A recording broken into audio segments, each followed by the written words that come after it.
Chapter 6. Holly. Holly's heart beat a little faster in her chest when Frederick walked through the restaurant door. He not only looked handsome, but there was a confident air about him that made others stop and look at him, and he was here for her. She still couldn't believe it, but the bruise on her arm, developing from pinching herself so often, reminded her it was true.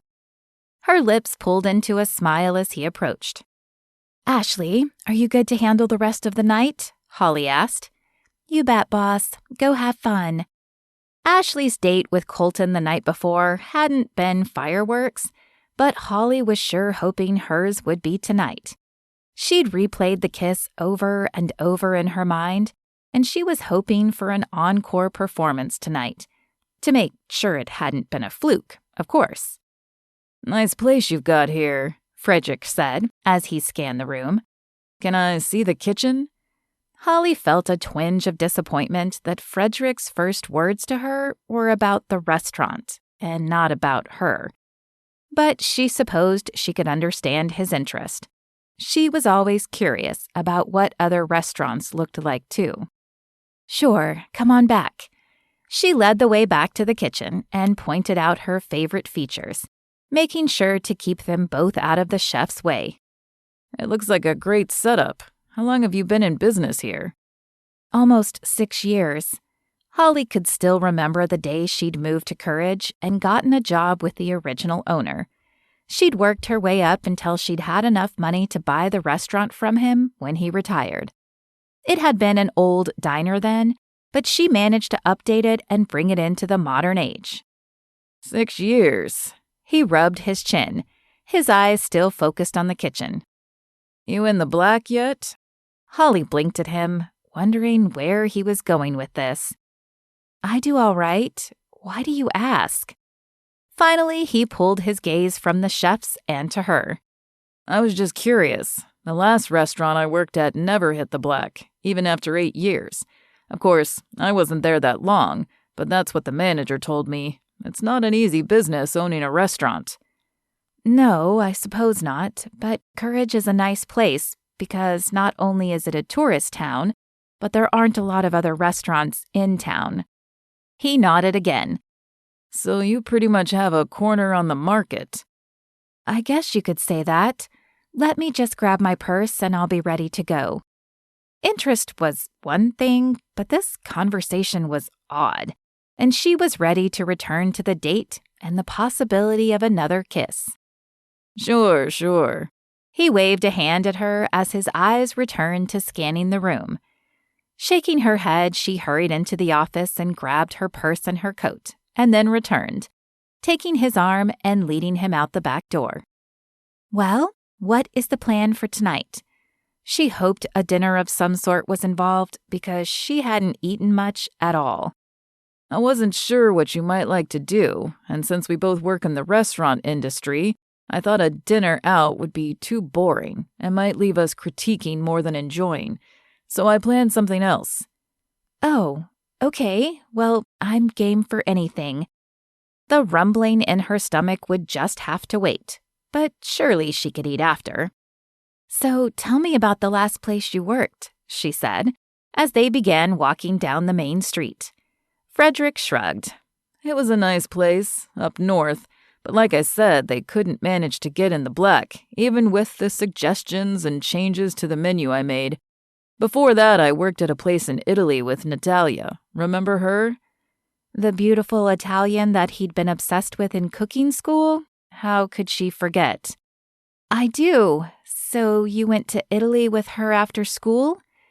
She tamped down the feeling of jealousy sprouting in her stomach.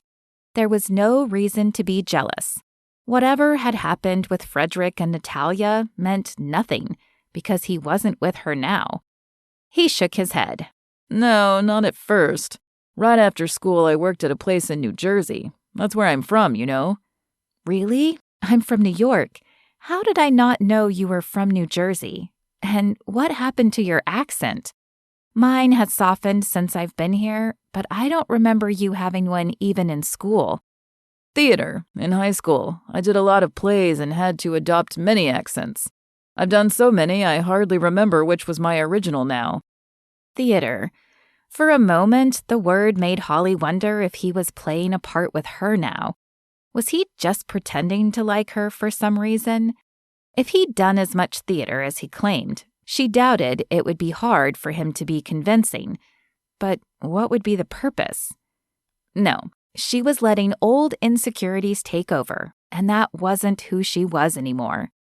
How fun! So, how did you end up going to Italy after New Jersey? Oh, Natalia and I kept in touch. We dated for a time, but nothing serious. When an opening at a nearby restaurant occurred, she invited me to come apply. I'd never been to Italy, and since nothing was tying me down, I figured it would be a good time to go. It was amazing, and I learned a lot, so I'd say it was worth it. I'd love to know what you learned there, Holly said, once again swallowing the jealousy crawling up her throat. They'd dated? What in the world would he see in Holly after dating someone as exotic as Natalia? He grabbed her hand, pulling her to a stop, and flashed her a charming smile that melted her fears away. I'd love to teach you. In fact, I was thinking, since I plan to stick around for a little while, maybe you could let me help out in the restaurant some. You don't have to pay me a wage. I'll work for tips. Holly bit the inside of her lip. She liked Frederick, but working with someone changed the dynamic, and she always ran background checks on her employees. Her first year, she hadn't known to do that, and she'd hired a few people who, while not crooks, stayed just long enough to learn from her and then took off. She would never fault anyone who left for an opportunity, but she didn't want anyone using her like that in her restaurant again. Still, this was Frederick. He was an old acquaintance. She supposed she couldn't really call him a friend, at least not then, and he was basically offering to work for free. Plus, it would mean more time she would get to spend with him. Yeah, maybe. He tilted his head, and she could almost see the wrestle going on in his mind. Obviously, he wanted to say more, but would he? Finally, he nodded. Well, here we are. I heard there was a chocolate-making demonstration going on here tonight, and I don't know about you, but I love chocolate. Sounds fun. Holly didn't mind baking, though she'd always loved the freedom of cooking more. With cooking, you could experiment and measurements didn't have to be precise.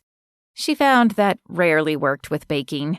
Recipes were created for a reason, and skimping on certain ingredients could cause a dessert to fail fantastically. But she did love chocolate, and it was certainly romantic. Frederick pulled open the door and they stepped inside. Nettie's chocolate shop, which had been an ice cream shop once upon a time, was smaller than her restaurant.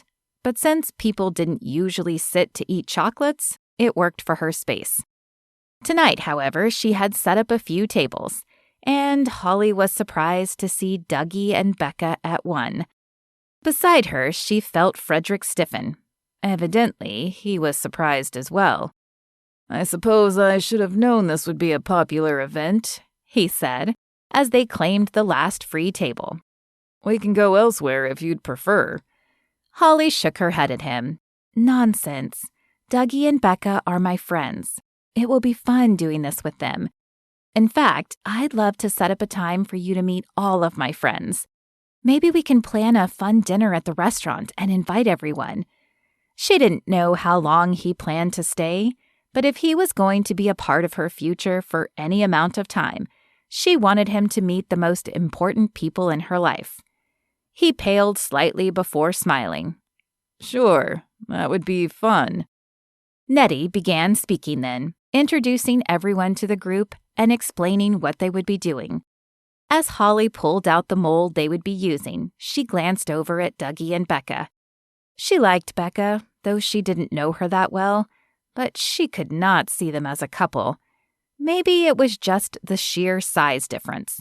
Dougie towered over the petite bakery owner.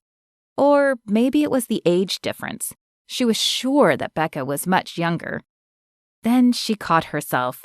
Why did size or age matter? She should be happy for her friends if they found love together.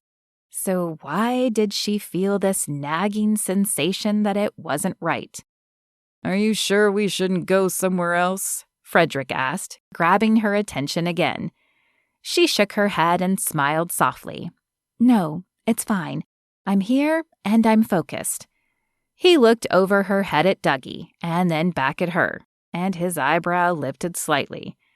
If you're sure. I am, she said, determined to focus on him and the task at hand. Let's make some chocolate.